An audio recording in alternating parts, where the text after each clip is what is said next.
Hello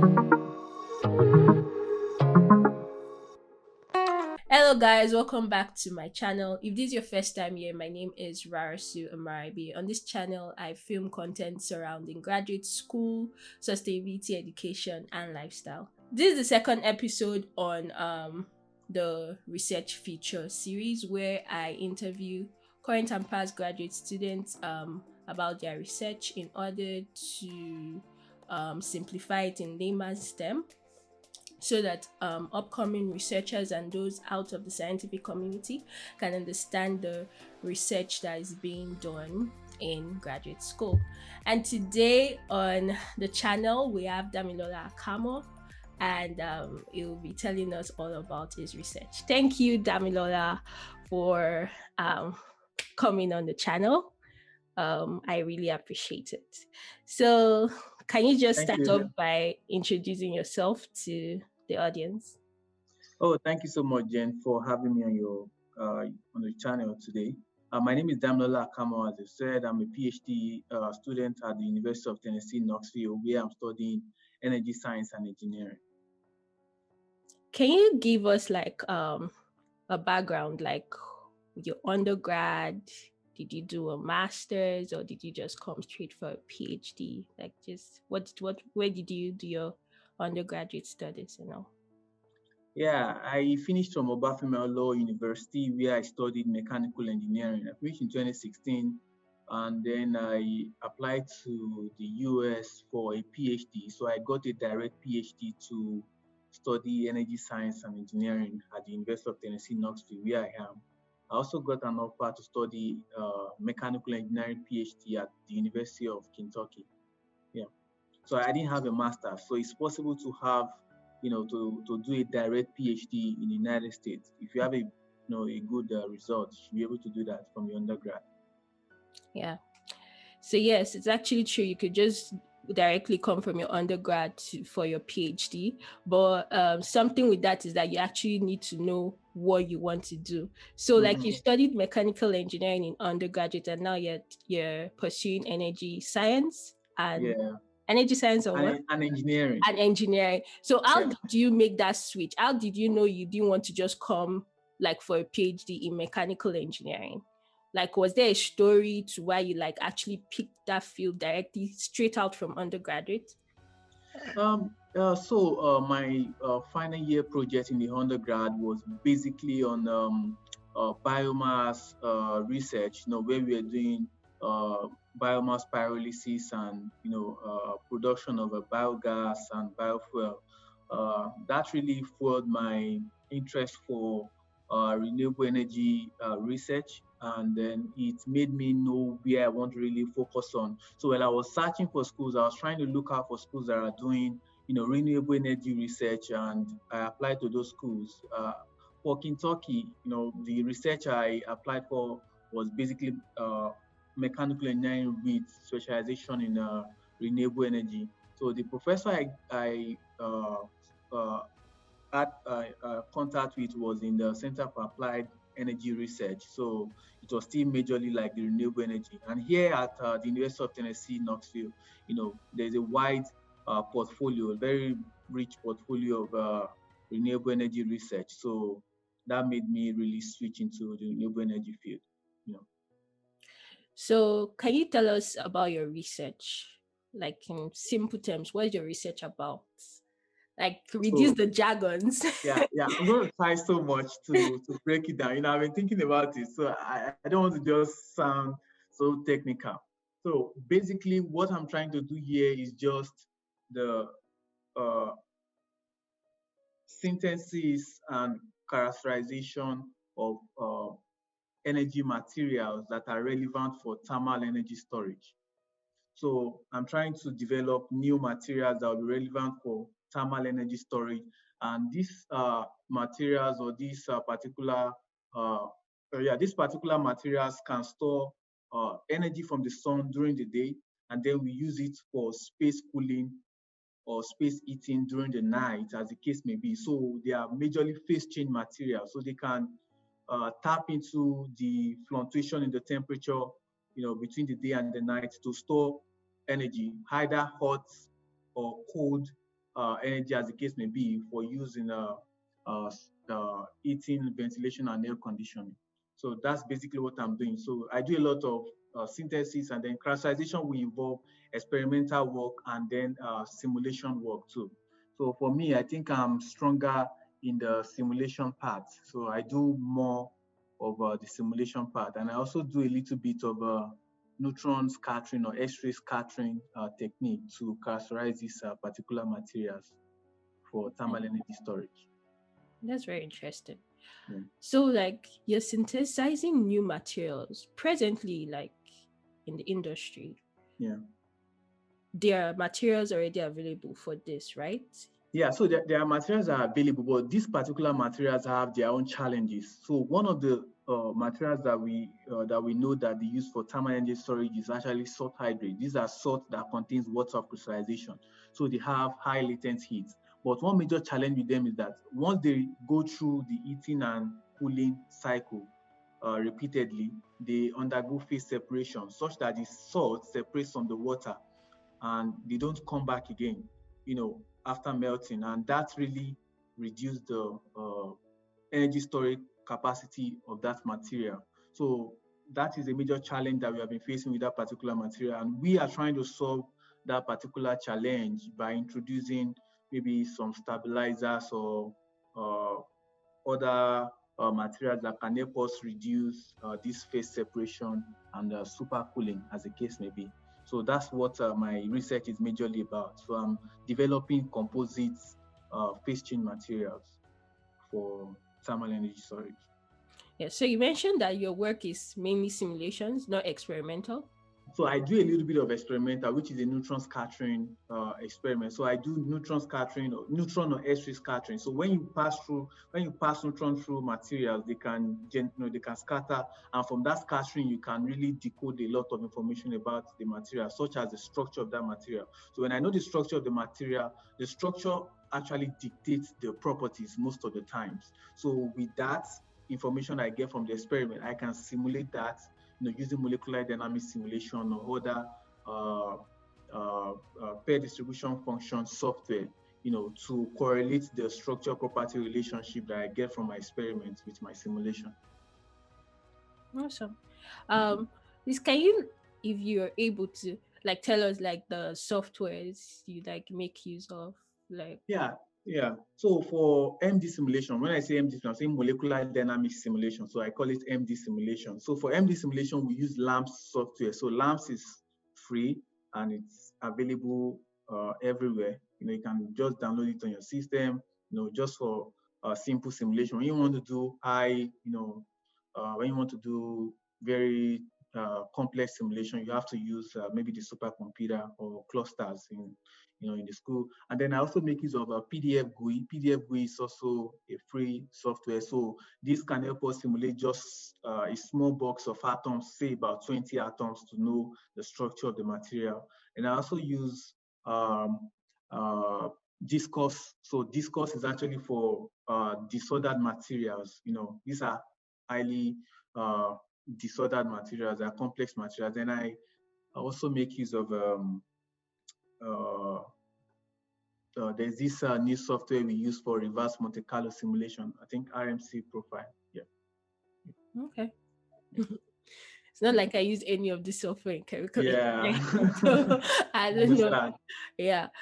So it's kind of straightforward what your application is, but I don't know if that's because I'm the one listening. So I'd like you to actually state it out. Like, what's the application of your research in the industry?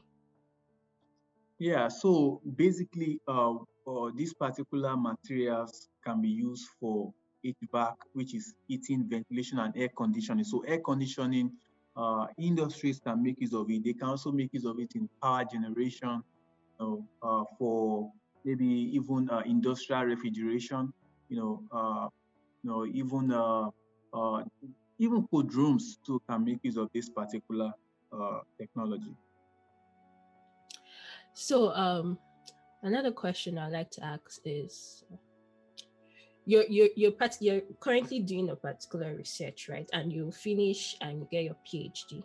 Yeah. But research is like ongoing, like it's never Yeah, like you yeah, get to yeah. a point, other people continue. Mm-hmm. So I want you to tell us, like, in this your particular field of research, Yeah.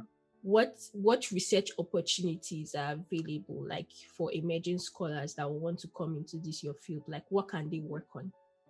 Yeah, so right now, as I said, we are still working on just one of the salt hydrates, phase change materials. There are still opportunity to have what we call eutectics, like the mixture of two salts, that will provide better stability and even lower cost. So we still have binary eutectics, uh, pasting materials that are still yet to be developed. So people can really tap into that. And who knows, you can also discover maybe a good stabilizer that can help the salt hydrates to have a very prolonged, stability under repeated thermal cycling. So that is achievable. There's still a couple of stuff that are still yet to be done. Okay, Mm. thank you. So when you started your PhD, did you already know your dissertation from the beginning, or you like started with like projects, as you worked on the projects, like you developed like your overall dissertation? How did it go for you? Yeah, so for me, when I started, I didn't really have any idea of my dissertation. Mhm. But I started research very early. When I came into the program, I started research that first semester of the program. On a normal ground, you're supposed to start maybe the first year, just to explore. Then you know where you want to really focus on, and then continue research after the first year. But for me, I already knew what I wanted to do. I stick with my advisor, and then I started research. Now, after my first year, I knew what my dissertation is actually going to center around. I began to work towards it.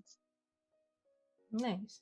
Yeah. So, like like I said in my last like interview, Erica is a PhD candidate, and he also is a PhD candidate. He has passed his qualifiers exam.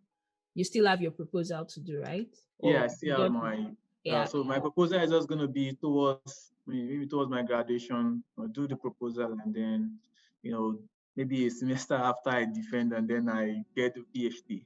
Yeah. That's Awesome. basically how I'm going to do it. Oh, that's good. That's good. So how do you balance your academic and research life with your social life? That's a tough question actually for a PhD student. Mm-hmm. Most of the times I think the research really it consumes you sometimes. You have to spend a lot of time trying to figure out things, even while you are out there playing, you're still thinking about a problem like what could be wrong, how can I solve Mm-hmm. this particular one. But one thing I do is that I try to, enjoy my connection with other international students, and I join a campus ministry, where we come together every Thursday to talk about Jesus and then to have meaningful conversations. And, even maybe once in a month or 2 times in a month, I also hang out with some Nigerian friends I have here. We just have a time out, maybe to play games, talk, and enjoy. And my weekends, if I'm not doing anything, I don't really miss the UFC. So I watch Miss Martial Arts in the Oh, evening on Saturdays. Yeah, oh, UFC. really? Nice, nice. Can you tell us like your future plans? Not plans per se, but like, yeah, plans. Like, where do you see yourself after your PhD? Are you going into academia, or you going into the industry? Where would you like to go? Yeah, that's a very interesting question, actually. You won't believe that a couple of weeks back, I actually made a decision. I made a big turnaround as regards maybe my future plans or the goals I have. Before I was thinking, oh, I'm just going to settle back in the national lab, maybe continue with research and explore. But right now, I think I'm getting bored with research. Exactly. I A think lot I'm of getting research. yeah, I think I'm getting bored with it, and I'm like, okay, maybe I should try to build my arsenal, like develop my arsenal more to also be suitable for the industry. And what I'm thinking of doing is to really build my data science skills, because I know for you to really excel as a data scientist, you need uh, coding knowledge, you need math and stats, and then you also need a domain knowledge. So right now, I have a domain knowledge in material science and engineering because I got my master's in material science and engineering after I got to the UTK. So I was in a concurrent program, the PhD and then the master's together. So right now, I think I have a domain knowledge in material science and engineering, a little bit comfortable with coding. So I'm adding math and stats, mathematics and statistics knowledge to my base right now. Possibly, I'm going to build my data science skills very well, and then I can be suitable for a role that involves the application of data science and machine learning to material science and engineering. So who knows? I might end up in the industry, and Mm. I might still It, continue in the academia. But I'm never say never. So yeah. I just want to It's be good to suitable like, for any yeah, any opportunity that comes. develop yourself fully for anything. Yeah. That's awesome. There's something on my mind, like, well, like I don't really see. I see some PhD students going for internship, but I don't see a lot going for internship. Like, how do they, like? Is it that some people just decide like, oh, no internship throughout PhD, or is it like the ones trying to go to industry that like try to look for internship? How does it work? Yeah. Yeah. So You've been internship in most PhD times. before me, Yeah. so I'm asking. So for the internship part, some people believe that, oh, when I go to the internship, when I go for internship, summer internship, I can be distracted, or it can really affect my summer research, my progress with my research. So it just hold back. So for me as an instance, I know that, oh, like I don't think I'm really like I don't think I really need it right now. I just want to push my research to a certain level where I know that, oh, if I go for a summer internship, it doesn't really affect anything. Once I just get back, I just want to finish my dissertation and and just get out there. So it's also that way. And some people know that they'll be suitable for the industry. Mhm. So they have to go for internship. So it's dependent on where you want to find yourself. So if you think you'll be gunning for an industry position in the future. So it's better to actually have an internship experience, maybe towards the end of your PhD, when you know that you have pushed your PhD to an extent. Because when you begin to go for internships, maybe the paper you're already working on before you go for the summer internship, before you know it, people have published that. True, true. So it's a competitive thing. Yeah. So you don't want to be left out. Yeah. Like a senior colleague told me, he said, "Oh, I had this nice idea that I want to work on during the summer." And when I went for internship, by the time I came back, 7 papers already come out on that same idea. So, Wow. it can be like that. Yeah. So, yeah. So I always advise, if you think you want to go into the industry, it's fine. You can go for summer internship, but try to push your PhD research to a point that you know that you are comfortable of leaving and then come back. Because by the time you come back, sometimes you might even lose motivation. The motivation might not really be there. When you see money and what people are getting in industry. Oh, okay. Yeah. Um, so for undergraduates and even fresh graduates like out of college, that would like to like further in your field of research, like they want to come for PhD in your field. Do you have any advice for what they can do right now to make their life as a PhD researcher better, smoother for your Uh, particular field? Yeah, so PhD or the graduate school experience is actually an interesting and a challenging one, I must say. But the things I feel that are really important to really excel in the grad school, uh, one of them is actually the coding skills. Like you should be able to code at least, the basic knowledge. You should be able to have that. It should be solid. It should be solid. So it's important. Then two, writing skills is also very important. I mean scientific writing now. I'm not just saying Yeah. no. I mean scientific writing. So if you can develop that, because I discovered that the PhD journey, like 60% of it is actually about writing. You keep writing, reports, keep writing papers, keep writing, you know, conference proceedings, everything is just about writing proposals, you write, so it's good. It's actually a good thing for you to know how to write, Then, Referencing, very yeah, referencing, all those things are very, very key. Then papers too, at least try to read, paper and quickly have a firm grasp of it, it's really important. I think those things will really help a graduate student. Then communication skills too, both writing and speaking. So it's oral rather. So it's very important. So your oral communication, analytical skills, problem solving skills will really help.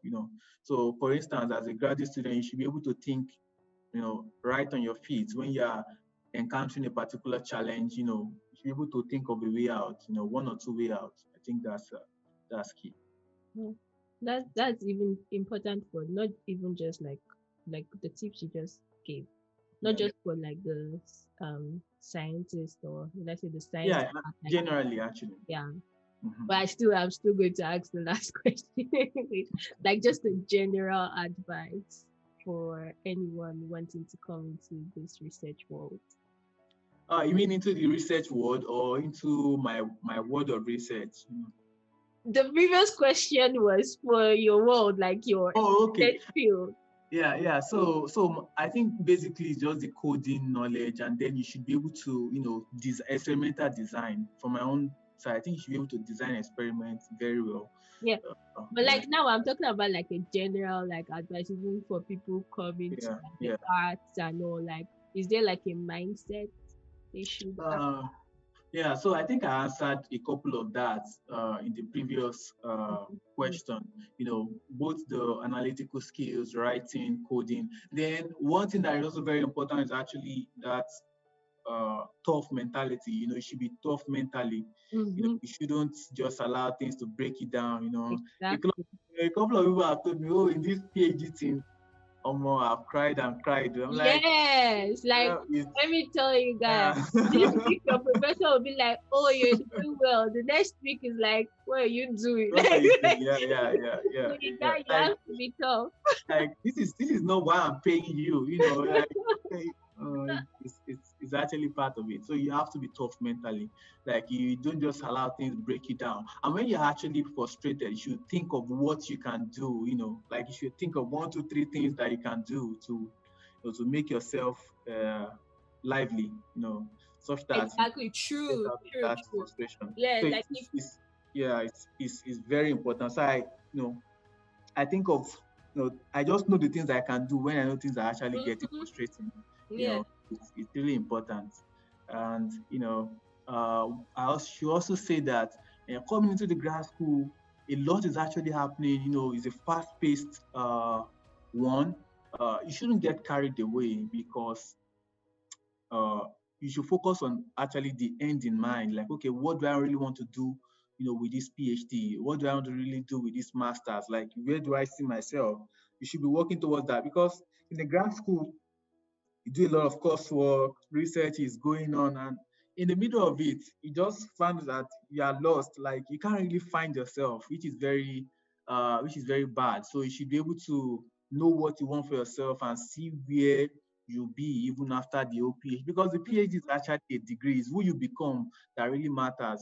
Yeah. It's who you become. So you should develop yourself and such that when you are done with the PhD, you can fit into that particular industry or that particular position that you see yourself becoming even before you finish the PhD. So it's really important. In the middle of the whole hustle and bustle, don't get lost. Don't lose yourself. Don't lose Because yourself. like it's important like to succeed in PhD to get that degree or whatever. But Uh, like you so said, what it's next? just a degree. You also Yeah, still have yourself. So don't lose yourself. yeah, Don't be isolated from the exactly. world, like Yeah, while trying to get that degree. Because yeah. yeah. So it's not as if it's only your word that is really so tied up with a lot Yeah, of things to be exactly. done. You know, so you don't have Everybody's to busy. lose yourself. Yeah, Everybody's busy. yeah, Yeah. key. Yeah, Thank you very much. Like, man, yeah. you gave us like words of wisdom. Thank Oh, you for coming on the show. yeah, my I call pleasure. it a show. A Maybe, series or yeah, my series, the research yeah. interest series. Thank you for coming to share your nuggets on this channel.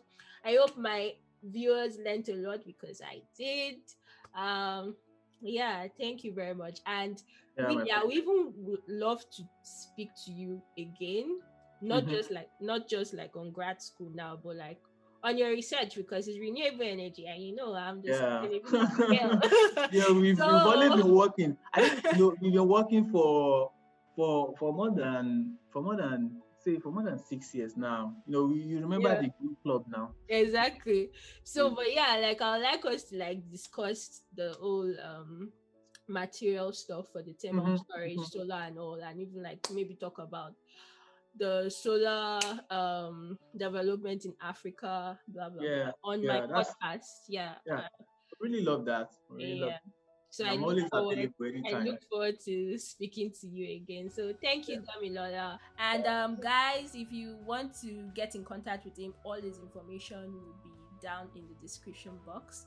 Thank you for watching till the end of this video, and I'll see you in my next video. Please subscribe if you have not subscribed.